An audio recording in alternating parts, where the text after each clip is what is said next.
मंगलम भगवान विष्णु मंगलम गरुणध्वज मंगलम पुंडरीकाक्ष मंगलायतनो हरि मंगलमूर्तये नमः। दर्शकों, कलयुग में स्तुति मात्र से, केवल स्तवन करने मात्र से देवता परितुष्ट हो जाते हैं। उन देवताओं में तुरंत संतुष्ट होने वाले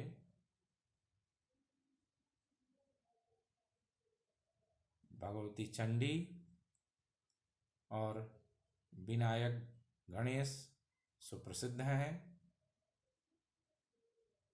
चंडी से अर्थ माता पार्वती से है और विनायक से उनके पुत्र गणेश से तात्पर्य है। ये दोनों ही अविद्या के निवारक हैं। अविद्या यानी अज्ञान।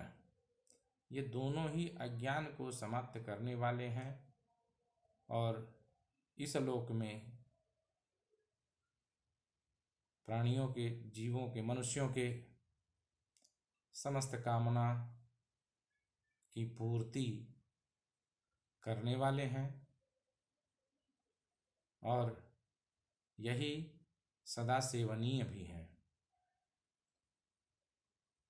कहा गया है कलौ चंडी विनायकौ। किसी भी प्रकार की समस्या, किसी भी प्रकार की कामना से कलयुग में चंडी और विनायक की उपासना करनी चाहिए।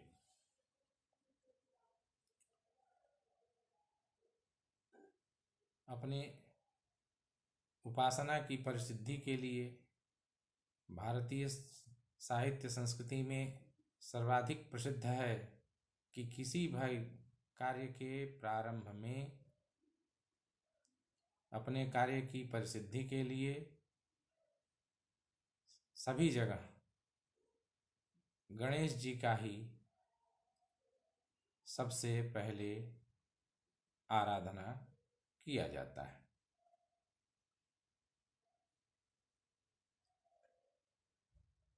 बिना गणेश जी के अनुग्रह के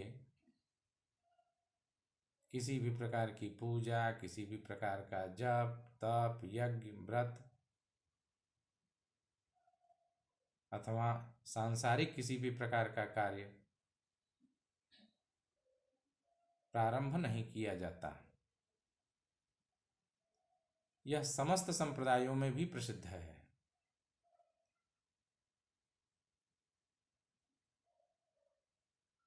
ऐसे गणेश जी स्वयं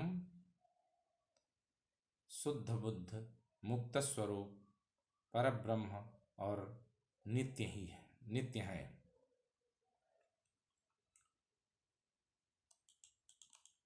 कहा गया है गणेश जी के विषय में, त्वमेव प्रत्यक्षम तत्त्वमसि, त्वमेव प्रत्यक्षम खलु इदं ब्रह्मा असि, त्वं साक्षात आत्मा असि नित्यम। अर्थात तुम ही प्रत्यक्ष तत्व स्वरूप हो, तुम्हें ही ब्रह्म कहा जाता है, तुम ही साक्षात आत्मा हो और तुम ही नित्य हो।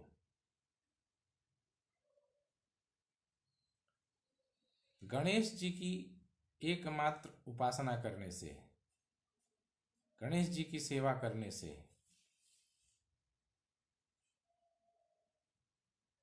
रिद्धि और सिद्धि दोनों प्राप्त होती है।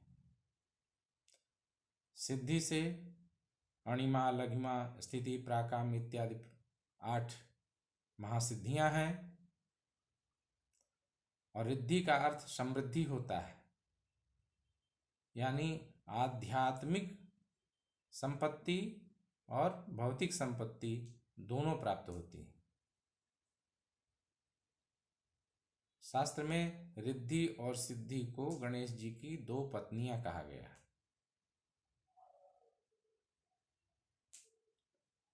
अर्थात गणेश जी की आराधना करने पर साधक को, आराधक को सर्वप्रथम सिद्धि का लाभ हो जाता है, और सिद्धि का लाभ होने के बाद उसे समस्त प्रकार की सांसारिक समृद्धि भी प्राप्त हो जाती है। पत्नी का अर्थ होता है भोग्या। पत्नी शब्द का तात्पर्य होता है भोग्या, अर्थात आराधक को भोगने के लिए समस्त समृद्धि और अणिमा, महिमा, गरिमा, लघिमा, प्राप्ति ही, प्राकाम्य, ईशित और वसित, जो 8 महासिद्धियां हैं, ये सभी प्राप्त होती हैं।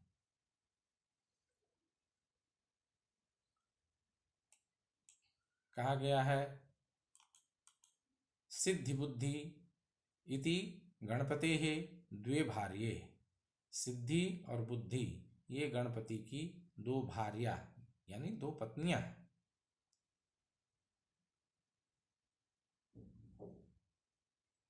गणेश तत्व पृथ्वी प्रधान जीव ही ब्रह्म रूप गणेश संज्ञा है। यह गणेश संज्ञक पृथ्वी तत्व प्रधान ब्रह्मरूप जीव ही है। यही आत्मरूप से, समस्त भूत स्वरूप से, अमाया, अनादि, मध्य, अंत विहीन है। वे ही विश्व के आदिभूत, निरालंब और समाधि के द्वारा जाने जाने वाले साक्षात ब्रह्म हैं।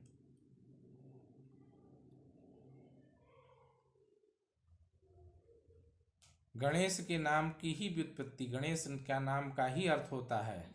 गणेश शब्द में जो गकार है उसका अर्थ होता है ज्ञान, और जो णकार है उसका अर्थ है निर्वाण,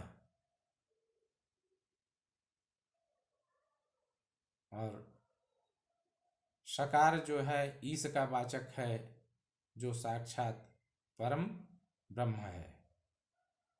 अर्थात निर्वाण स्वरूप परम ब्रह्म का बोध ही गणेश है। शास्त्र में कहा गया है ज्ञानार्थ वाचको गश्च णश्च निर्वाण वाचकः तयोरीशं परम ब्रह्म गणेशं प्रणमाम्यहम्।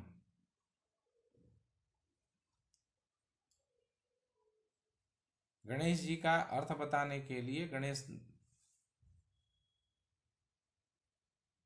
यजुर्वेद में प्रसिद्ध मंत्र है गणानां त्वा गणपतिः गुं हवामहे प्रियाणां त्वा गणपति गुं हवामहे निधीनां त्वां निधिपति गुं हवामहे वसो मम आहम जानि गर्भधम्म तुम जासि गर्भधम्म। इसका अर्थ ही होता है गणानाम का अर्थ होता है अपने अपने विशेष में नियुक्त शिव के अनुचर। गणों में शिव की सेवा, शिव के कार्य को करने के लिए जो सेवक नियुक्त हैं उन्हें गण कहा जाता है। ये गणों के ईश्वर है। गणानाम त्वाम गणपति ही, गणों के स्वामी हैं।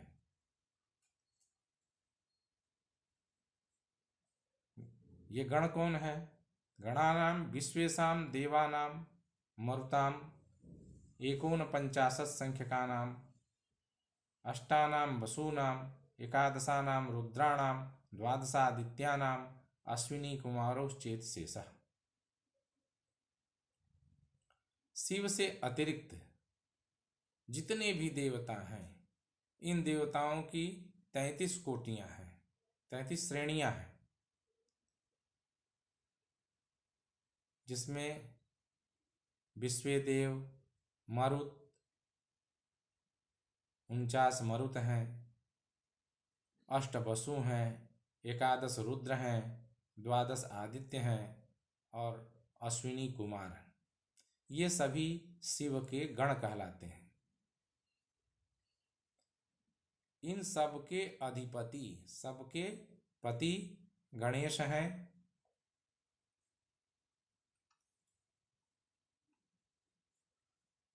गणपति जिनकी संज्ञा है, जिनका नाम है, वह शिव के तनय हैं। शिव के शरीर से तेजोमय रूप एवं पार्वती के गर्भ से उत्पन्न व्यक्ति गणेश है। यही सृष्टि के आदिदेव हैं। यही सब साधकों के, सेवकों के समस्त अभिष्ट की पूर्ति करने वाले हैं।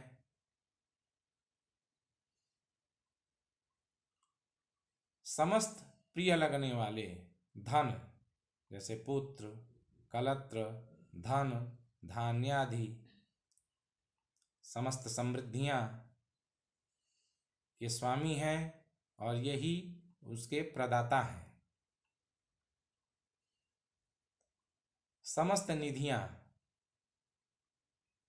यानी समस्त प्रकार के सुख, ये 9 प्रकार की निधियां हैं। ये 9 प्रकार की निधियों के प्रदाता हैं, देने वाले हैं।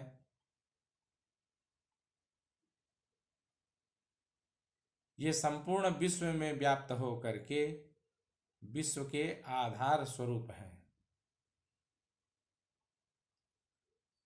इनकी आराधना उपासना करने पर ये साधक को, ये अनुष्ठान करने वाले को, ये सेवक को उसके अंतःकरण में, उसके हृदय में अहर्निश निवास करके उसकी समस्त कामनाओं की पूर्ति करते हैं। गणेश की आराधना में, गणेश की आराधना लिंग रूप से की जाती है। उस लिंग का प्रमाण अंगुष्ठ मात्र होता है।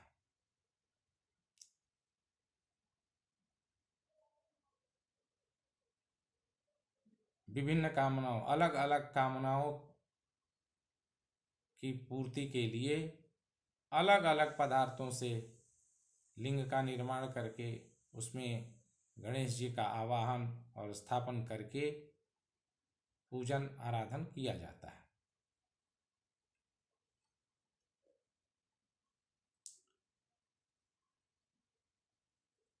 तंत्र में भी गणेश जी की आराधना की विभिन्न विधियां हैं। विभिन्न यंत्रों पर किया जाता है। यंत्रों के मुख्य रूप से 4 भेद होते हैं: भूपृष्ठ यंत्र, कूर्मपृष्ठ यंत्र, पद्मपृष्ठ यंत्र एवं मेरुपृष्ठ यंत्र। इन चारों प्रकार के यंत्रों पर भी गणेश जी की आराधना, पूजन किया जाता है। भूपृष्ठ यंत्र पार्थिव पदार्थों से निर्मित किया जाता है। भूमि से संबंधित पदार्थों से निर्माण करके भूपृष्ठ यंत्र तैयार किया जाता है, उसे भूपृष्ठ कहते हैं।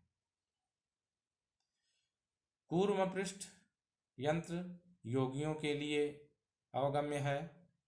वह योगावस्था में कुंडलिनी इत्यादि भेदन करके कपाल भागस्थ जो आधार बनता है, वहाँ जा करके गणेश जी का आराधन करते हैं। पद्मपृष्ठ यंत्र हृदय में 8 पत्रों वाले कमल के ऊपर किया जाने वाला आराधना जो है वो पद्मपृष्ठ कहलाता है। मेरुपृष्ठ मेरुदंड में जो सुषुम्ना को आधार बना करके, सुषुम्ना को आधार मान करके उसमें गणेश जी की आराधना पूजन किया जाने के कारण वह मेरु पृष्ठात्मक यंत्र कहलाता है।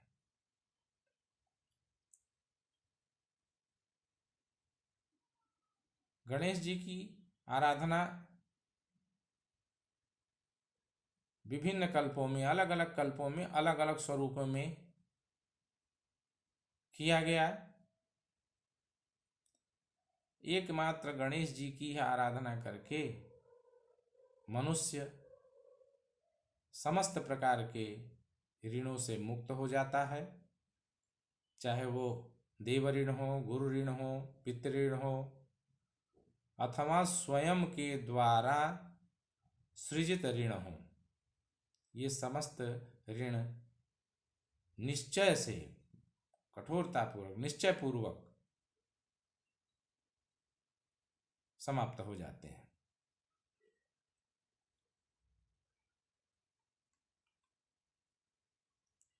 आगे हम